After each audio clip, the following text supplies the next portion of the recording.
है भाई साहब।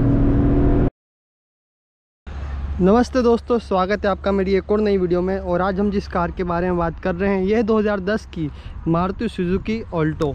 यह है इसकी चाबी, सिंपल सी चाबी है, इसमें कुछ भी अलग सा नहीं है, बस मारुति का लोगो है। खोलते हैं इसका बोनेट और बात करते हैं इंजन की। तो यह है इसका इंजन। यहाँ आपको 3 सिलेंडर का इंजन मिलता है जो कि प्रोड्यूस करता है अराउंड 47 bhp की पावर और 62 Nm का टॉर्क। 796 cc का इंजन है ये, प्योर पेट्रोल। और दिखेगी आपको बहुत सी स्पेस, बहुत छोटा सा इंजन है, बहुत छोटा इंजन पे है। सब कुछ आपको इसमें विजिबल है, छोटा सा इंजन है तो इस वजह से देखिए इधर आपको सब चीज़ें दिखती है। इस तरफ की चेन कवर है और इस तरफ इसका गियर बॉक्स दिख जाता है, बैटरी है। तो आपको ब्लैक कलर का इसमें बम्पर मिलता है, एलेक्सा वेरिएंट है ये। और जो इसकी हेडलाइट है सिंपल सी है, इसमें इंडिकेटर है, high beam low beam, nothing else और कुछ नया नहीं है। यहाँ पे आपको थोड़े से वेंट्स टाइप के दिए, फेक ओरिजिनल तो यहाँ पे हैं छेद, जिससे कि इंजन थोड़ा ठंडा हो सके। यहाँ पे भी ग्रिल के अंदर भी आपको थोड़ी सी वेंट मिलते हैं जिससे कि आपके इंजन को कूलिंग हो पाए इजीली। और साइड में हम आते हैं, फेंडर पे मिलते हैं आपको इंडिकेटर्स, बेसिक से मिरर है, ज़्यादा कुछ है नहीं इस कार के बारे में। टायर साइज़ की बात कर लेते हैं तो 145/80 12 इंच की रिम्स है चारों। और अगर हम बात करें बिल्ड क्वालिटी की तो बहुत हल्की गाड़ी, ज़्यादा वेट नहीं है इसका। यहाँ से आप इसका फ्यूल टैंक एक्सेस कर सकते हैं, 35 लीटर की फ्यूल टैंक कैपेसिटी है। और थोड़ी बहुत मुझे गाड़ी में आवाज़ आ रही थी, अब समझ में आया कि अच्छा ये हवा की आवाज़ इस चीज़ की आ रही है, इसके निकल चुके, टूट गया है। बाकी गाड़ी ओरिजिनल है, ज़्यादा इसमें रिपेंट नहीं कर रखा है, तो ओरिजिनल बॉडी दिख रही है इसकी। कहीं कहीं पे आपको स्क्रैच और बाकी चीज़ें नोटिस हो रही होगी। पीछे की तरफ हम आते हैं तो पीछे भी बेसिक सी लाइट है, टेल लाइट है, ऑल्टो एलेक्सा लिखा है, मारुति सुजुकी ब्रांडिंग है, सुजुकी का लोगो है। पीछे भी ब्लैक आपको इसका बम्पर मिलता है। यह है इसका साइलेंसर जो कि यहाँ पर है। खोलता हूँ इसके बूट को, तो चाबी से मैंने बूट को ओपन करा क्योंकि इसमें कोई और ऑप्शन नहीं है बूट को एक्सेस करने के लिए। और यहाँ पे है इसकी थोड़ी सी स्पेस, ज़्यादा नहीं, 1-2 सूटकेस आ जाएंगे आपके इजीली इसमें, बाकी ज़्यादा स्पेशियस नहीं है। यहाँ पे इसका डिस्क जो कि सेम साइज़ का ही है, कुछ भी डिफरेंट नहीं है इसमें। मैं इतनी पुरानी गाड़ी की वीडियो इसलिए बना रहा हूँ कि कुछ समय की इनकी ज़िंदगी बची है, इसके बाद तो बेचारी सब स्क्रैप हो जाएगी, फिर बाद में इनको देखने के लिए कुछ मिलेगा नहीं। क्योंकि बेसिक सी गाड़ियाँ हैं ये, और फैमिली कार है, बहुत पुरानी कार है। 2005 में आई थी, 2010 तक ये वाला इसका शेप आया था, उसके बाद फिर ये फेसलिफ्ट हो गई थी। यहाँ पे आपको इसके मिरर्स को कंट्रोल करने के लिए मैनुअली मिलता है, और सब सिंगल कलर में ही है, हार्ड प्लास्टिक है। वैगनर, अगर आपने मेरी वैगनर वाली वीडियो देखी होगी तो उसमें भी सेम टेक्सचर और सेम कलर का ही था कैबिन, और बिल्कुल बहुत कुछ सेम सा आपको लगेगा कैबिन इसका। ज़्यादा स्पेस नहीं, मतलब मैंने पूरी सीटिंग कैपेसिटी, सीटिंग सीट मेरे हिसाब से एडजस्ट कर ली है, तो मतलब मैं तो इधर उसमें बैठ नहीं सकता इस तरफ। तो बाकी ऐसा कुछ है, 3 जनों की स्पेस है पीछे बैठने के लिए, पर मेरे जैसे दुबले पतले भी होंगे तो वो भी इजीली नहीं बैठ पाएंगे, क्योंकि मेरी हाइट ज़्यादा है तो मुझे इतना कंफर्टेबल नहीं हो रहा। ये मैंने सीट थोड़ी सी पीछे कर रखी है, इसको थोड़ा मैं आगे करता हूँ तो इससे आपको इसकी स्पेस का अंदाज़ा हो पाएगा। तो ऐसी कुछ स्पेस है, बहुत छोटी सी सीट है, कोई भी आपको हेडरेस्ट नहीं मिलता है, बॉडी दिखती है, इधर कुछ कवर नहीं है, कुछ कवर कर सकते थे जिससे कि इतना एरिया छुप जाए। सिंगल से सिंपल से इसके हैंडल्स हैं, इधर भी आपको बॉडी विजिबल दिखती है इसकी। प्लास्टिक नथिंग एल्स, बस प्लास्टिक ही है इसमें। ये एक ऐसा कुछ है डैशबोर्ड, बीच में हल्का सा ग्रे टेक्सचर है और ब्लैक है, बाकी ग्रे, ये डार्क ग्रे है और ये लाइट ग्रे बोल सकते हैं सब। एसी वेंट है, एसी कंट्रोल्स है, हैजार्ड के हैं सिस्टम है, और हैजार्ड ऑन ऑफ करने के लिए बीच में साउंड सिस्टम है। इधर कुछ भी नहीं है, नीचे चार्जिंग का सॉकेट का स्पेस है पर इसमें दिया नहीं है, पता नहीं क्यों। इधर थोड़ी सी स्पेस है, यहाँ पे ग्लो बॉक्स में स्पेस है, ऊपर सामान रखने की स्पेस है, आगे स्पीकर है और पीछे स्पीकर इसके कहीं यहाँ डोर पे फिट है। JBL के स्पीकर आपको दिख रहे होंगे बूट पे। बाकी साउंड सिस्टम इसका अच्छा है, JBL का जिसने भी लगा रखा है अच्छा साउंड है। बाकी क्योंकि गाड़ी में पहले इतनी नॉइस आती है एज के हिसाब से, तो साउंड सिस्टम होना बहुत ज़रूरी है, नहीं तो बोर ही हो जाओ आप अंदर बैठे बैठे, आवाज़ ही आवाज़ आती रहे। जो एक चीज़ इसमें नहीं है वो है इसमें इसको हम डिम नहीं कर सकते, इसमें कोई ऑप्शन नहीं है। तो इस वजह से अगर कोई पीछे से मारेगा हाई बीम और लो बीम भी मारेगा। अगर कोई एसयूवी वाला होगा तो आपकी आंखें वैसे नहीं खुलने वाली पीछे देखने में, क्योंकि गाड़ी के हेड बहुत नीचे है। तो कोई भी हाई बीम या लो बीम भी यूज़ करता है पीछे आने वाला व्यक्ति तो आपको बहुत कम दिखता है। चलते हैं आगे की तरफ और बात करते हैं क्या है इसमें। तो यहाँ से आप इसे लॉक अनलॉक कर सकते हैं। और एक और चीज़, जैसे इतनी पुरानी कार है इसमें सेंट्रल लॉकिंग नहीं आती। अगर मैं इधर से लॉक कर रहा हूँ तो क्या पता इसी कार में नहीं है, उस समय सारी कारों में नहीं आती थी। ये डोर तो लॉक हो गया पर बाकी डोर लॉक नहीं हुआ है। अब मैं इसे लॉक करना चाहूँ तो मैं इसे हाथ से मुझे बंद करना पड़ा। मैंने हाथ से बंद करा, फिर आप देखेंगे अब ये लॉक हुआ है। तो ऐसे मुझे हाथ से बंद करना पड़ेगा, ऐसे तभी यूज़ होगा ये। इधर भी स्पेस है थोड़ी सी, पर पानी वानी की बोतल रखना हो तो इधर स्पेस है, पर उधर भी 1 लीटर की बोतल तो आने से रही, इतनी स्पेस नहीं है। हैंड ब्रेक है, गियर लीवर है, स्टीयरिंग सिंपल सी, और हमारे वाइपर के कंट्रोल्स, लाइट्स के कंट्रोल, लाइट्स की लेवल को करने के लिए है, एसी वेंट है। इधर कोई मिरर नहीं है, इधर भी कोई मिरर नहीं है, बीच में लाइट है बस। कुल मिला के केबिन में एक ही लाइट है, ये वो भी छोटी सी, जिसके ऊपर पूरी लाइट डिपेंड करती है कार में। इस छोटी सी लाइट के ऊपर सब कुछ डिपेंड करता है। बाकी इधर भी कोई लाइट नहीं, ना इधर कोई लाइट है ना कुछ कांच वाँच है। मतलब बिल्कुल बेसिक सी कार है ये, बहुत छोटी है पर ये सिटी के लिए बहुत अच्छी। और उस समय 2010, 11, 12, 13, 14, 15, 16 मतलब 2005 में तब से इसे सब लोग पसंद करते थे। स्टीयरिंग की बात करूँ तो सिंपल सा स्टीयरिंग है। यहाँ पे आपको टेल लाइट्स मिलती है कुछ, और इंजन लाइट्स मिलती है। और यहाँ पे आपको मिलता है इसका स्पीडोमीटर, फ्यूल, और यहाँ पे फ्यूल का इंडिकेटर है। किलोमीटर से बता रहा है 29,000 कुछ किलोमीटर चली, 120 AB ट्रिप है बस। और यहाँ से आप चाबी लाए कार लॉक, कार को स्टार्ट और ऑफ कर सकते हैं। ज़्यादा बातें नहीं करते हैं, सीधे कार को चलाता हूँ मैं और आपको इसके बारे में बताता हूँ कैसी क्या कार है, इतनी पुरानी होने के बावजूद भी कैसा क्या परफॉर्मेंस है। उस समय हम क्या एक्सपेक्ट करते थे, उस हिसाब से ये कैसी गाड़ी थी, और अभी हम इसे लेना चाहेंगे कि नहीं चाहेंगे यूज़ मार्केट में। चलते हम कार चलाने की तरफ। एसी इसका बहुत बढ़िया है, हो सकता है अभी आपको पूरी एसी की आवाज़ आ रही होगी, मैं एसी बंद कर देता हूँ। एसी बहुत बढ़िया है इसका, एसी में कोई भी डाउट नहीं। एसी की कूलिंग को लेके मैं पहले मोबाइल को फिक्स कर देता हूँ और इसे पीछे रख देता हूँ। सीट बेल्ट पहले मैंने पहले गियर में डाला है कार को। और अभी मैं कच्चे इलाके में, आपको ग्रामीण इलाके में दिख रहा हूँ। इंदौर से बेटमा की तरफ हम आते हैं तो ये बीच में आता है, छोटा सा कच्चे इलाकों में इसको चला के देख रहे हैं। क्योंकि ग्रामीण इलाकों के लिए कार बहुत पसंद थी लोगों को, ग्रामीण लोगों को बहुत पसंद थी। बहुत से अभी भी गांव में आप देखेंगे, अगर छोटे इलाकों में जाएंगे तो आप देखेंगे ऑल्टो को बहुत प्रीफर करते हैं, क्योंकि ज़्यादा खर्ची वाली गाड़ी नहीं, सस्ती है, 3-4 लाख रुपए की आती थी उस समय। इस वजह से लोगों को बहुत पसंद आती है कार ये। अब जैसे मैं पहले गियर में ही हूँ और इसे ऊपर चढ़ा रहा हूँ, देखिए आप इजीली चढ़ रही है, एसी बंद है गाड़ी का। और इस एंगल पे मैं चला रहा हूँ, आपको एंगल समझ में आ रहा होगा। वैसे ये कोशिश रहेगी मेरी।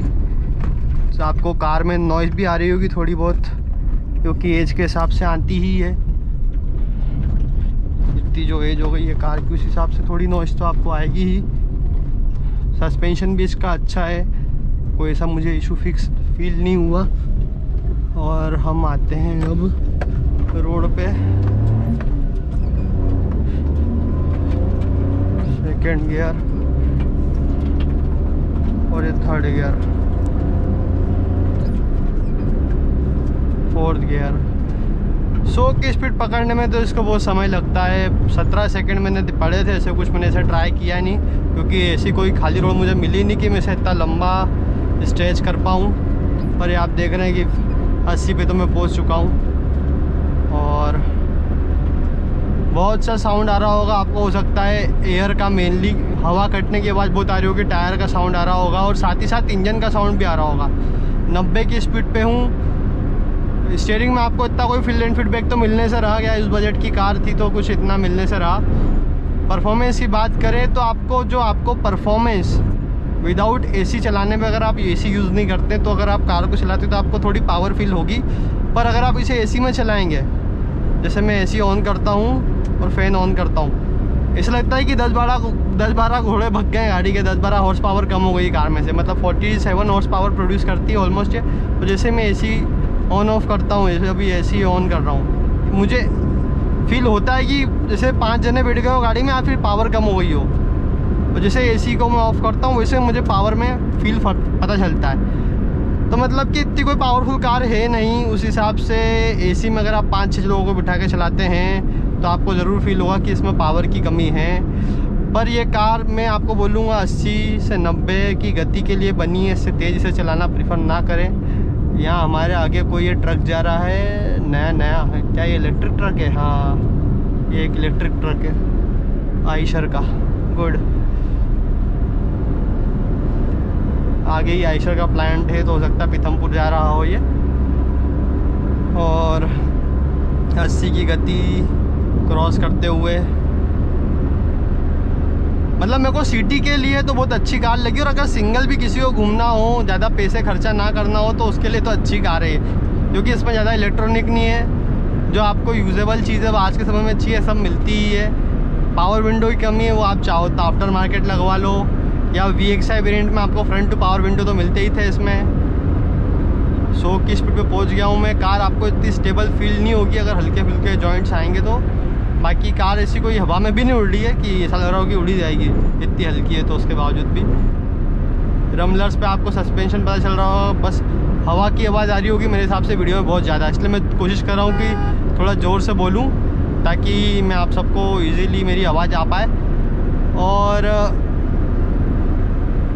ब्रेकिंग की बात करें तो हाँ, ब्रेकिंग इसकी ठीक है, इतनी कोई खास नहीं है। और क्या ही एक्सपेक्ट कर सकते हैं हम, फ्रंट टू ड्रम ब्रेक है इसमें तो। पर ठीक है, इस कार से तो मुझे बेटर लगती जो आगे से कार जा रही है, क्विड। पता नहीं क्यों मुझे क्विड इतनी अच्छी नहीं लगती है। भले इसका लुक थोड़ा अच्छा हो, लोगों को छोटी SUV दिखती हो ये रेनो की, पर जो मारुति है वो मारुति है। अब तो ये डिसकंटिन्यू भी हो गई है क्विड। ऑल्टो भी डिसकंटिन्यू हो गई, पर इसका नया वर्जन आ गया है, नया शेप आ गया है, जो भी इसके जैसे दिखता है थोड़ा बहुत। अगर मैं बात करूँ इसके विजिबिलिटी को लेके, तो जो इसके साइड मिरर है ना, इतने यूजेबल नहीं है। अगर हम 2 ही साइड मिरर्स की बात करें तो इतने यूजेबल नहीं। तो इस वजह से मुझे कोशिश करता हूँ मैं कि पीछे के मिरर को प्रीफर करूँ, क्योंकि विजिबिलिटी इतनी अच्छी है नहीं कार में। और ये भाई साहब किस लेन में जा रहे हो आप? ठीक है। और जो मेरे को इसका स्पोर्ट्स मोड सही में AC लगा। अगर मैं इसे AC ऑन करके कार चलाता हूँ ना, तो मुझे ऐसा लगता है कि ये इकोनॉमी मोड में चल रही हो। और जैसे मैं इसका AC ऑफ करता हूँ तो इसमें पावर फील होती है, 10-12 bhp बढ़ जाती है एकदम से।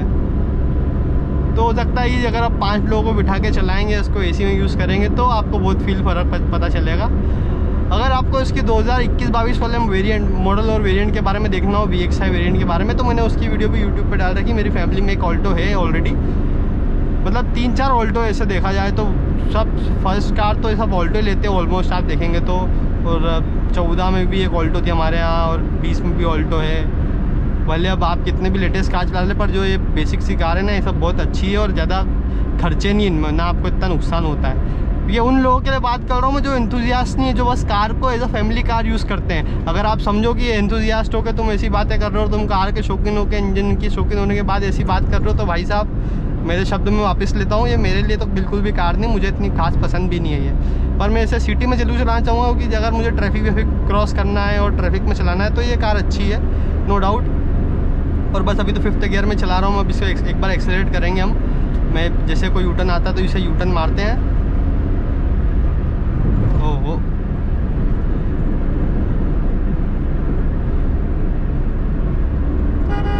बल्लेनो वाले भाई लोगों से डर लगने लग गया मुझे। बल्ले मैं ऑल्टो में हूँ। कौन सी लेन में जाना है आपको? 50-50 लेन चला रहे हो आप तो यार।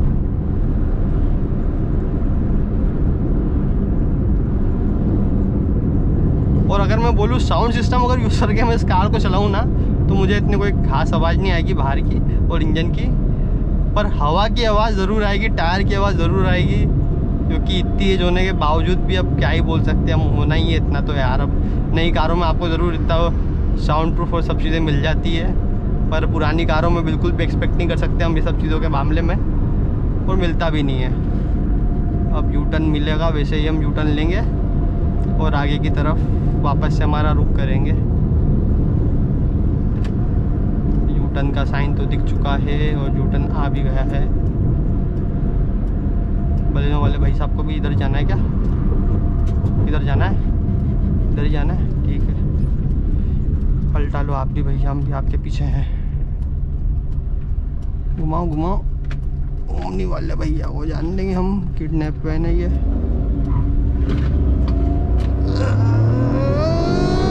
First gear 42, second gear almost 80। वाह यार।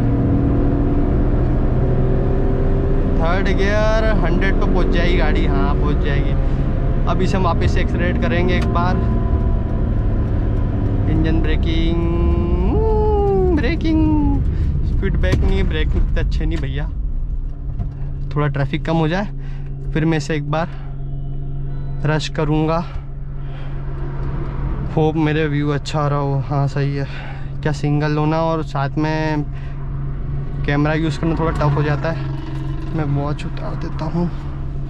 फर्स्ट गियर, पीछे ट्रैफिक नहीं है, ये और भैया निकल जाए फिर मैं एक्सेलरेट करूँगा।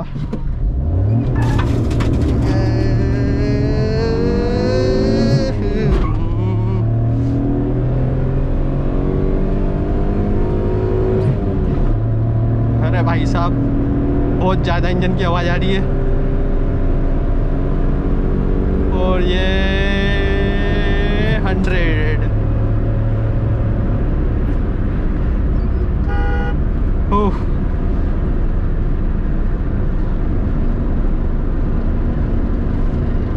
तो यही था इस कार के बारे में बात करने के लिए।